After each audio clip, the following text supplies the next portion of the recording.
Hello' everyone নমস্কাৰ মই তৰালীয়ে আপোনালোক সকলোকে মোৰ ইউটিউব চেনেল তৰালীৰ আখল ঘৰৰ অন্য এটা ভিডিঅ'লৈ পুনৰবাৰ স্বাগতম জনালোঁ আৰু আজি আকৌ এবাৰ আপোনালোকৰ মাজত এটা কেকৰ ৰেচিপি লৈয়ে আহিছোঁ পিছে আজিৰ কেকটো চেনি নিদিয়াকৈয়ে বনাম কিন্তু খাবলৈ খুবেই সোৱাদ লগা হয় তেনেহ'লে আহক বেছি দেৰি নকৰি আজিৰ ৰেচিপিটোৰ ফালে আগবাঢ়োঁ আৰু এয়া চাহ খোৱা কাপ এটাৰ জোখত মই একাপ গাখীৰ লৈছোঁ আৰু এই গাখীৰখিনি হাতে চুব পৰাকৈ গৰম হৈ থাকিব লাগিব আৰু এতিয়া ইয়াত মই এচামুচ ভিনেগাৰ এড কৰিছোঁ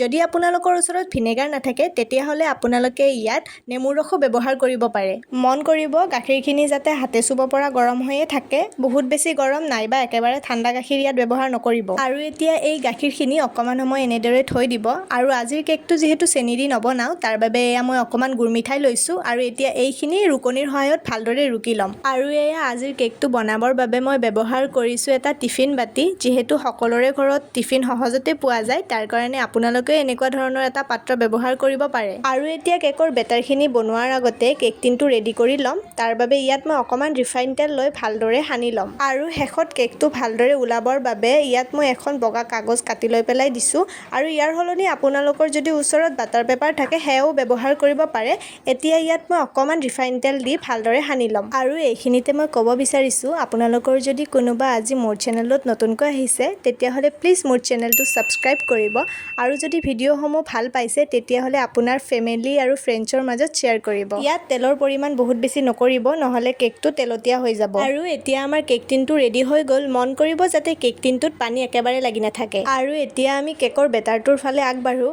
এয়া 5 মিনিট ৰেষ্ট দিয়াৰ পিছত গাখীৰখিনিও ভালদৰে ফাটি উঠিল আৰু এতিয়া আমি কেকৰ বেটাৰটো বনাবৰ বাবে ইয়াত বাকীখিনি সামগ্ৰী যোগ কৰিম আৰু এয়া মই লৈছোঁ প্ৰথমে গুৰ মিঠাইখিনি একেটা চাহ খোৱা কাপৰ জোখেৰে আধা কাপ গুৰ মিঠাই লৈছোঁ আপোনালোকে আপোনালোকৰ টেষ্ট অনুযায়ী এই গুৰ মিঠাইখিনি কম বেছি পৰিমাণত দিব পাৰে আপোনালোকেও সকলো সামগ্ৰী এটা পাত্ৰৰ জোখেৰে দিব আৰু এতিয়া মই এইখিনি ভালদৰে মিহলি কৰি ল'ম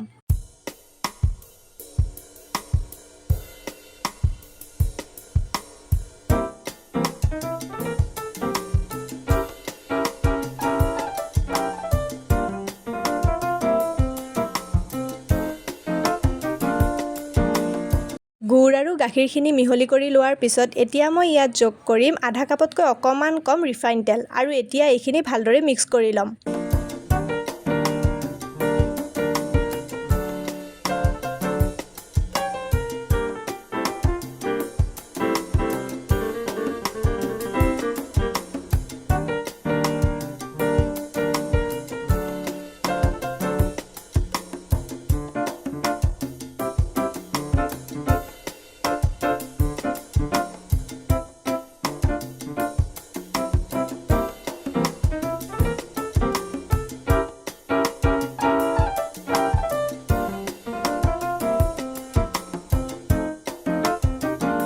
খিনি ভালদৰে মিহলি হোৱাৰ পিছত এতিয়া মই ইয়াত যোগ কৰিম শুকান সামগ্ৰীখিনি আৰু তাৰ বাবে প্ৰথমে এয়া লৈছোঁ একাপ আৰু আধা কাপ অৰ্থাৎ 1.5 কাপ ময়দা ময়দাৰ সলনি ইয়াত আপোনালোকে সম পৰিমাণত আটাও ব্যৱহাৰ কৰিব পাৰে তেতিয়া এই কেকটো হেল্ডি আৰু বেছি টেষ্টি হৈ উঠিব আৰু এতিয়া ইয়াত যোগ কৰিছোঁ আধা চামুচ বেকিং পাউডাৰ অকণমান বেকিং চ'ডা আৰু টেষ্টটো বেলেঞ্চ কৰিবৰ বাবে এচিকুট নিমখ আৰু এতিয়া কোমল হাতেৰে এইখিনি ভালদৰে মিহলি কৰি ল'ম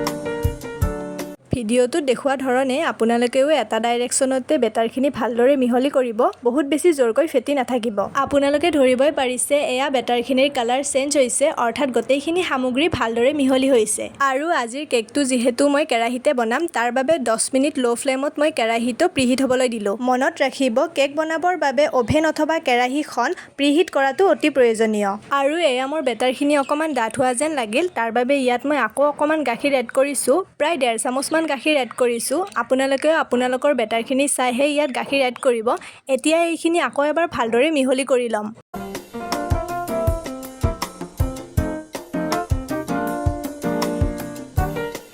কেকৰ বেটাৰখিনি এনেকুৱা ধৰণে ইজিলি পৰি গ'লে বুজি উঠিব আপোনাৰ কেকটো পাৰফেক্ট হৈছে। আৰু এতিয়া আগতে ৰেডি কৰি ৰখা কেক টিনটোত এই বেটাৰখিনি ঢালি দিম। মন কৰিব এই কেকটো বনোৱাত আমি পানী একেবাৰে ব্যৱহাৰ কৰা নাই।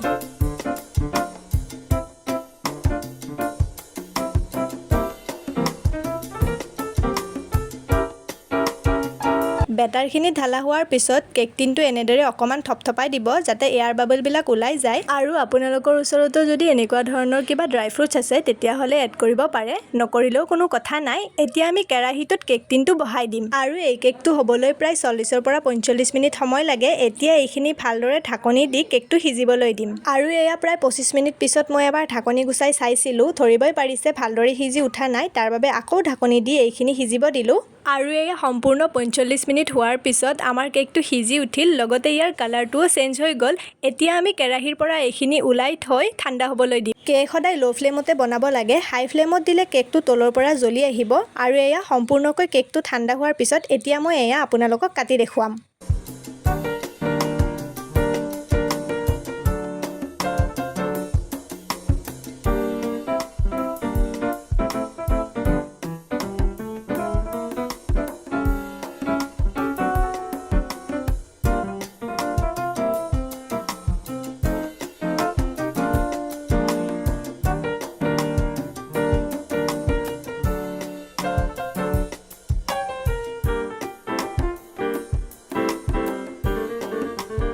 আৰু এয়া আপোনালোকে কেকটো দেখিতো গমেই পাইছে কিমান ধুনীয়া হৈছে। আৰু সোৱাদৰ কথাটো নকয়ে, আপোনালোকেও এনেদৰে এবাৰ বনাই চাই কেনেকুৱা পায় মোক কমেণ্ট এটা কৰি জনাব নাপাহৰিব। যিহেতু এই কেকটো চেনি দি বনোৱা নাই, তাৰ বাবে এই কেকটোৰ সোৱাদ আপোনালোক সকলোৱে ল'ব পাৰিব। আৰু এয়া এডোখৰ আপোনালোকক কাটি দেখাইছোঁ, চাব পাৰে কিমান ছফ্ট আৰু কিমান স্পঞ্জি হৈছে কেকটো। আশা কৰিছোঁ আজিৰ এই গুৰৰ কেকৰ ৰেচিপিটো চাই আপোনালোকে ভাল পালে। আৰু যদি ভাল পাইছে ভিডিঅ'টো লাইক কৰিব, শ্বেয়াৰ কৰিব, লগতে মোৰ চেনেলটো ছাবস্ক্ৰাইব কৰিব। আজিলৈ ইমানেই। ভিডিঅ'টো শেষলৈ চোৱাৰ বাবে আপোনালোক সকলোকে ধন্যবাদ জনালোঁ।